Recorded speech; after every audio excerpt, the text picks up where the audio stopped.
জান্নাতে যাওয়ার সহজ উপায়। আল্লাহ সুবহানাহু ওয়া তাআলা বলছেন, ইন্নাল্লাযীনা আমানু ওয়া আমিলুস সালিহাত কানাত লাহুম জান্নাতুল ফিরদাউসি নুজুলা। নিশ্চয়ই যারা ঈমান আনবে আর আমলে সালেহ করবে তাদের জন্য আমরা আপ্যায়নের জন্য প্রস্তুত করে রেখেছি জান্নাতুল ফিরদাউস। তাহলে অত্র আয়াতে দুটি শর্ত, ঈমান আনা আর ঈমানের সাথে কি করা? সৎ আমল করা, সৎ কর্ম করা। যদি ঈমান আনা হয় আর সৎ কর্ম করা হয় তাহলে আল্লাহ তাদেরকে জান্নাতুল ফিরদাউস দিবেন বলে কোরআন মাজিদে উল্লেখ করেছেন। আল্লাহ সুবহানাহু ওয়া তাআলা বলছেন, ওয়াল আসর, সময়ের কসম, ইন্নাল ইনসানা লাফি খুসর, নিশ্চয় মানুষ ক্ষতির মধ্যে নিমজ্জিত রয়েছে। ইল্লাল্লাযীনা আমানু ওয়া আমিলুস সালিহাত ওয়া তাওয়াসাউ বিল হক ওয়া তাওয়াসাউ বিস সাবর। তবে চারটি বৈশিষ্ট্য যে মানুষের মধ্যে আছে সে ক্ষতিগ্রস্ত নয়। কয়টি বৈশিষ্ট্য? চারটি। এক, যারা জেনে বুঝে ঈমান এনেছে, ঈমানের সাথে শিরক মিশ্রণ করেনি। এ ব্যাপারে আল্লাহ সুবহানাহু ওয়া তাআলা অন্যত্র বলছেন, আল্লাযীনা আমানু ওয়া লাম ইয়ালবিসু ঈমানাহুম বিযুলম উলাইকা লাহুমুল আমন ওয়া হুম মুহতাদুন। যারা ঈমান এনেছে, ঈমানের সাথে শিরক মিশ্রিত করেনি, যারা ঈমান এনেছে জেনে বুঝে ঈমানের ভিতরে শিরক মিশ্রিত করেনি, উলাইকা লাহুমুল আমন, এরা হলো নিরাপদময়, ওয়া হুম মুহতাদুন, আর তারাই হচ্ছে হেদায়েত প্রাপ্ত। তাহলে ঈমান আনতে হবে, ঈমানের সাথে শিরক মিশ্রিত করা যাবে না। কিন্তু আল্লাহ বলছেন, ওয়া মা ইউমিনু আকসারুহুম বিল্লাহ ইল্লা ওয়া হুম মুশরিকুন।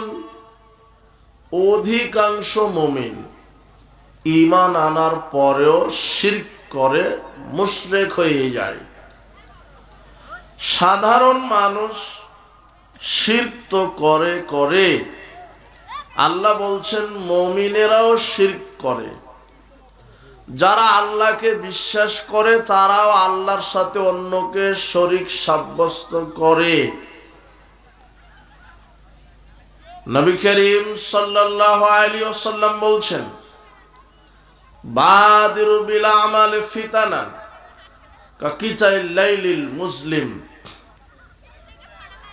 ইউসবিহু রাজুলু মুমিনান ওয়া ইউমশি কাফিরান। তোমরা অন্ধকার গাঢ় কালো রাত্রি আসার পূর্বেই, অন্ধকার গাঢ় কালো রাত্রির মতো ফিতনা আসার পূর্বেই তোমরা সৎ কর্ম করো। এমন একটা যুগ আসবে যে মানুষ সকালে মুমিন থাকবে, সন্ধ্যায় কাফের হয়ে যাবে। এমন একটা সময় আসবে সকালে মুমিন থাকবে, সন্ধ্যায় কাফের হয়ে যাবে, মুশরিক হয়ে যাবে। আল্লাহ সুবহানাহু ওয়া তাআলা বলছেন, ঈমান আনার পরে অধিকাংশ মুশরিক কে? যা আল্লাহর সাথে অন্য কাউকে শরীক করে। সেজদা পাওয়ার মালিক কে? আল্লাহ। আপনার কুরবানি পাওয়ার মালিক কে? আপনার মানত পাওয়ার মালিক কে? আপনার দোয়া প্রার্থনা পাওয়ার মালিক কে? সন্তান দিতে পারে কে? সন্তান নাও দিতে পারে কে? একমাত্র পাপ ক্ষমাকারী কে? জান্নাত দিতে পারে কে? জাহান্নাম দিতে পারে কে?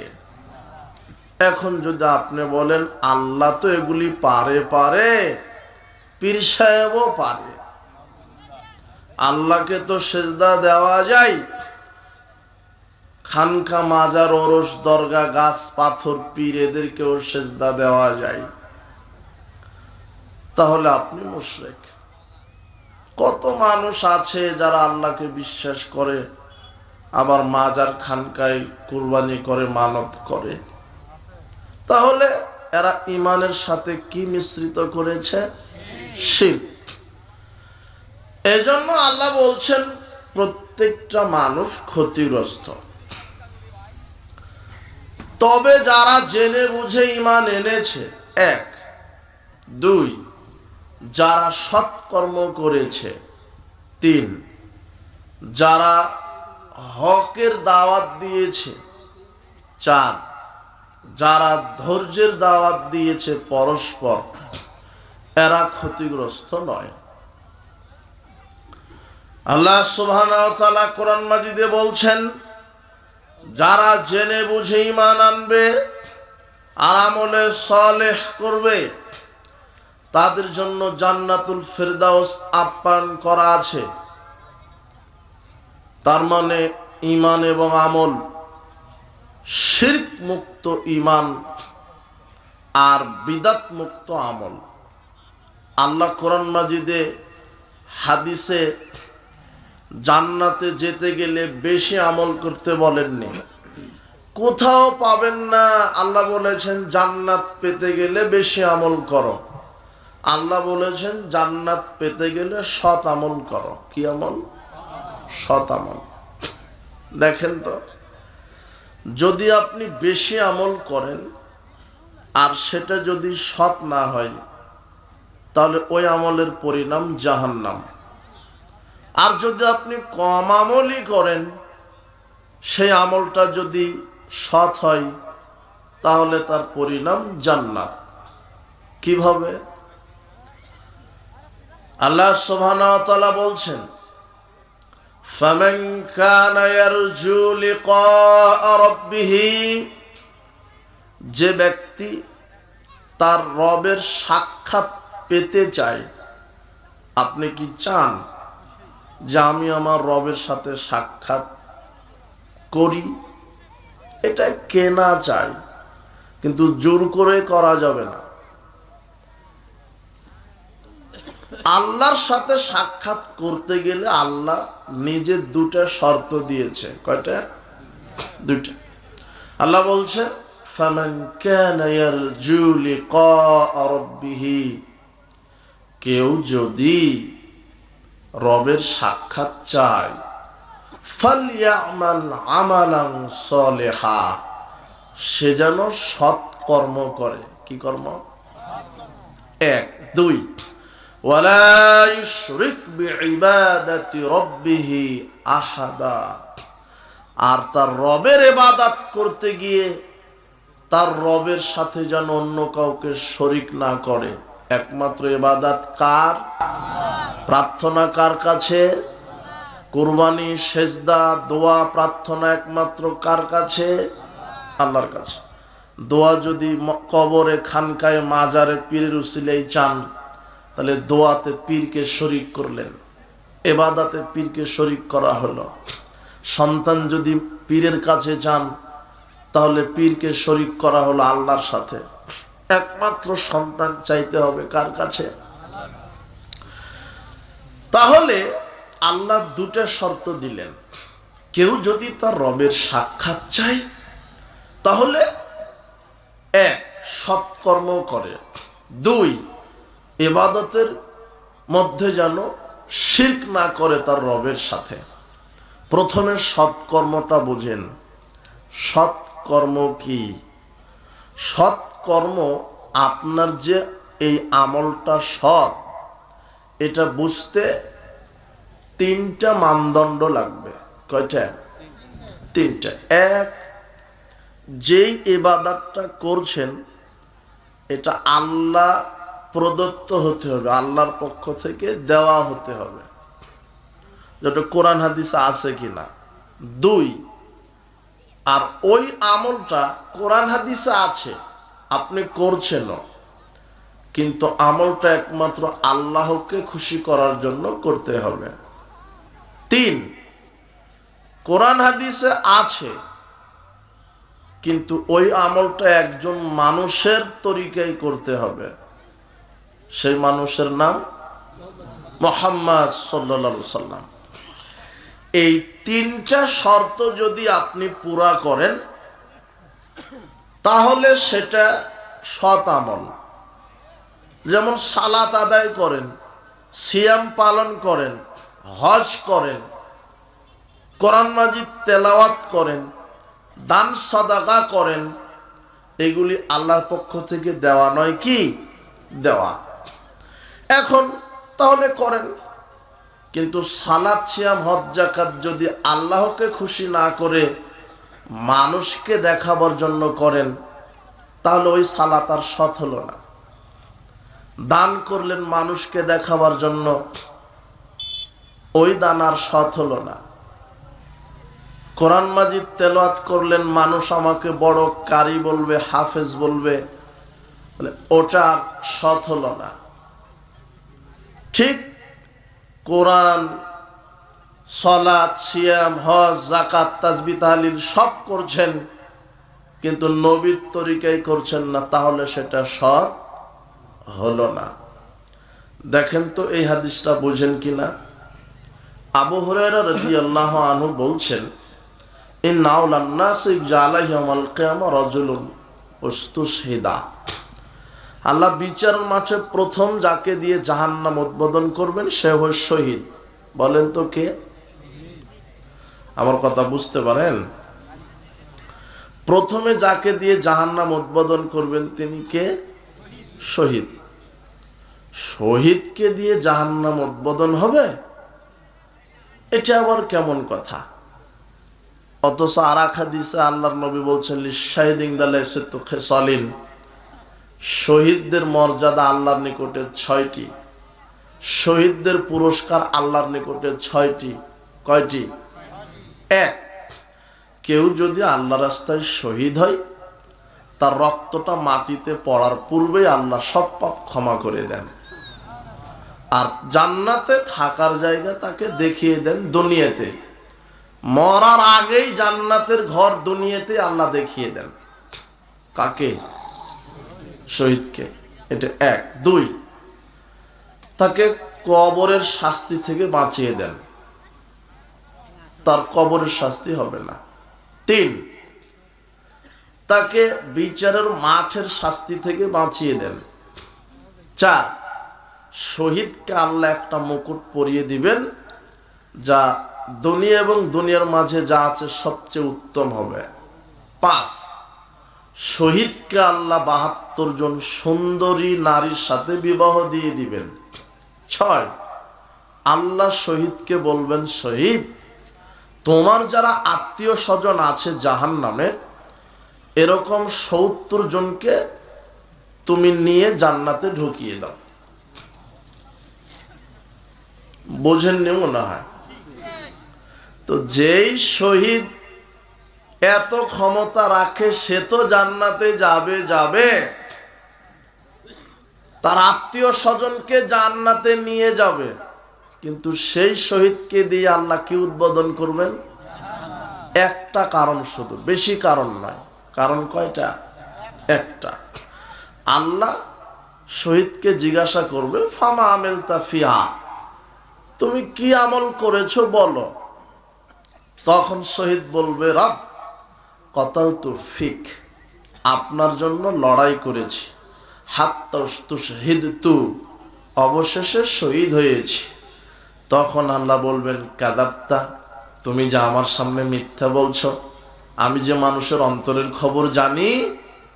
লিউকালা ইন্নাকা জারিয়ুন, তুমি আমার রাস্তায় আমার দ্বীনের জন্য, ইসলামের জন্য লড়ে শহীদ হয়েছে, কথা ঠিক, কিন্তু তোমার অন্তরের নিয়ত ছিল মানুষ তোমাকে মুক্তিযোদ্ধা বলবে, মানুষ তোমাকে শহীদ বলবে, মানুষ তোমাকে নিয়ে গর্ব করবে। আসলে তুমি আমাকে খুশি করার জন্য শহীদ হওনি। এই যে নিয়তের ত্রুটি ছিল। কিসের ত্রুটি? নিয়তে। তখন আল্লাহ ফেরেশতাকে বলবেন, সমমেরা বিহিফা সোহেবালাও ঝাতল কে ফিন্নার, এই ফেরেশতারা এই শহীদকে ধরো, দুই পাটা উপরের দিকে তোলো, আর জিহু বা চেহারার মাধ্যমে ধাক্কাতে ধাক্কাতে তাকে জাহান্নামে ফেলে দাও। যাকে প্রথম জাহান্নামে ফেলে দেওয়া হবে সে শহীদ। বলেন তো, একটা অপরাধ, তার ইখলাস, নিয়ত ঠিক ছিল। দুই, রাজুলুন আল্লামাহুল্লাহুল কোরআন, দ্বিতীয় যেই ব্যক্তি সে হলো আলেম এবং কারি, হাফেজ। আল্লাহ ওই হাফেজ কারি মাওলানা সাহেবকেও বলবেন, মাওলানা সাহেব ফামা আমিলতা ফিহা, তুমি কি আমল করেছ?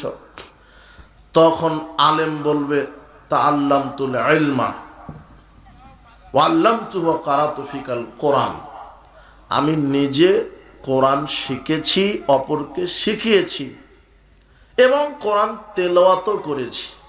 তখন আল্লাহ বলবেন, তুমি যে মিথ্যা বললে, তুমি আলেম হয়েছ মানুষ যাতে তোমাকে বড় আলেম বলে, তুমি বক্তব্য দিতে মানুষ যেন তোমাকে বক্তা বলে, তুমি কোরআন তেলাওয়াত করতে মানুষ যাতে তোমাকে বলে বাপরে বড় কারি সাহেব। তোমার নিয়ত ছিল এরকম, মানে মানুষের কাছে পদমর্যাদা নেওয়ার, মানুষকে হাসি ঠাট্টা খেল তামাশা দেওয়ার জন্য তোমার বক্তৃতা, মানুষকে খুশি করার জন্য। আসলে আমাকে খুশি করার জন্য তুমি আলেমগিরি কারিগিরি করনি। তখন আল্লাহ ফেরেশতাকে বলবেন, এই আলেমকে মুখের মাধ্যমে টেনে হিঁচড়ে জাহান্নামে নিক্ষেপ করো। তিন, রাজুলুন সাল্লাল্লাহু আলাইহি ওয়া সাল্লাম মিন আসনাফিল মালি কুল্লি, ধনী মানুষ। তৃতীয় শ্রেণী যাকে দিয়ে জাহান্নাম উদ্বোধন হবে সে ধনী মানুষ, অনেক সম্পদের মালিক, ব্যাংক ব্যালেন্স, টাকা কড়ি, অর্থ সম্পদ, সোনা দানা, অনেক সম্পদ। এই ধনী মানুষকে আল্লাহ বলবেন, তুমি কি আমল করেছ? তখন লোকটা বলবে, আল্লাহ মা তারাকতু মিন সাবিলিন তুহিব্বু আইনফাকা ফিহি ফাকতু ফিহা লাক, আপনি যেখানে দান করতে বলেছেন আমি সেখানে দিয়েছি। তাফসির মাহফিল হয়েছে 50,000 টাকা মেরে দিয়েছিলাম, জালসা হয়েছে 10,000 দিয়েছিলাম, সমাজে 1 কোটি টাকা দিয়ে মসজিদ করে দিয়েছি, ফকির মিসকিনকে প্রতি বছর কাপড় চোপড় দিয়েছি, তুমি যে পছন্দ করো তাই এগুলি করেছি। তখন আল্লাহ বলবেন, কাযাবতা, তুমি মিথ্যা বলছো, তুমি এই জন্য এগুলি করেছ মানুষ যাতে করে তোমাকে দানবীর বলে। তুমি যার সাথে দান করে বলেছো, মাওলানা সাহেব একটু মারহাবা দেন, অমুক 50,000 টাকা, মানে নিয়ত ছিল যে মানুষ ভাববে খুব বড় দানবীর। ফকির মিসকিনকে কাপড় দিয়েছে, আর নিয়ত ছিল যে মানুষ বলবে না লোকটা খুব দানবীর। নিয়তটা যদি মানুষকে জানানোর জন্য হয় তাহলে তার থাকার জায়গা কোথায়? ফকির মিসকিনকেই দেন, সভা সমিতি জালসাতেই দেন, মসজিদ নির্মাণ করে দেন, একমাত্র কাকে খুশি করার জন্য করতে হবে? আল্লাহ। তো এখন আপনি কি বলবেন যে কোরআন মাজিদ তেলাওয়াত, কোরআন হেফজ করা, বক্তৃতা দেওয়া, শহীদ হওয়া, দান করা, এগুলি সৎ আমল না খারাপ আমল? এগুলি করে জাহান্নামে গেল কেন? তার মানে এগুলিও খারাপ আমল যদি ইখলাসটা ঠিক না থাকে। কথা বুঝেছেন? বহু মানুষ এগুলি অপরাধে জাহান্নামে যাবে। আল্লাহ নবী বলছেন, আমি সবচেয়ে যেটা ভয় করি সেটা ছোট শিরক। সাহাবীরা বলছেন, কি ছোট শিরক? ইন্না খাফু আলাইকুম শিরকুল আসগার। আল্লাহর নবী একদা বক্তব্য দিতে গিয়ে বলছেন, আমি সবচেয়ে যেটা ভয় করি সেটা ছোট শিরক। তখন সাহাবী বলছেন, মা হুয়া শিরকুল আসগার, আল্লাহর নবী ছোট শিরক কি? তখন বলছে, কালা রিয়া, লোক দেখানো আমল। কি দেখানো আমল? লোক দেখানো আমল। হাজী সাহেব হজ করে এসে বলছেন, আমার নামের আগে আলহাজ লিখলি না কেন? মাহফিলি বাতিল। কি ক্ষমতা? আপনার প্রধান অতিথি বলছে, আমি আলহাজ, এটা লিখতে হবে না? যে মানুষকে জানানোর জন্য হজ করে, ওকে দিয়ে জাহান্নাম প্রথম উদ্বোধন হবে। যে মানুষকে দেখাবার জন্য দান করে, ওকে দিয়ে জাহান্নাম প্রথম উদ্বোধন হবে। হাজী মাওলানা হাফেজ এদেরকে দিয়ে প্রথম জাহান্নাম উদ্বোধন হবে, যদি ইখলাস ঠিক না থাকে। উপস্থিত বৈঠকের মুসলিম দিনী ভাই বোন, নবী করিম সাল্লাল্লাহু আলাইহি ওয়াসাল্লাম বলছেন, আমি সবচেয়ে যেটা ভয় করি উম্মতের উপরে ছোট শিরক। এর এখন হজ উমরা হয়ে গেছে ফ্যাশন। টাকা থাকলে উমরা করা যায়। কাবা ঘরে গিয়ে, আরাফার মাঠে গিয়ে তোয়াফের সময়তে সেলফি উঠিয়ে বলছে যে এই যে এসেছি, মানে দেখাচ্ছে যে ও এসেছে। মানে এটা একটা ফ্যাশন হয়ে গেছে হজ উমরা, মানুষকে দেখাবার জন্য। দান সাদগা ফ্যাশন, সালাত আদায় করাও ফ্যাশন। ওযু আছে না আছে, পড়তে একটা বেদ, আল্লাহু আকবার। খুব বড় একটা নেতা, ভোট লাগবেই, ও ফরজ পড়ে না, জানাজে উপস্থিত, এসে ওখানে ভোটের ক্যানভাস করে চলে গেল, আর ওযুই জানা নাই। বর্তমানে আমল যারা ক্লাস আবার খুবই কম, এই জন্য আমল করে জাহান্নামে যাবেন যদি ইখলাস ঠিক না থাকে। এই জন্য যা কিছু করছেন কাকে খুশি করার জন্য? গোপনে করার চেষ্টা করবেন।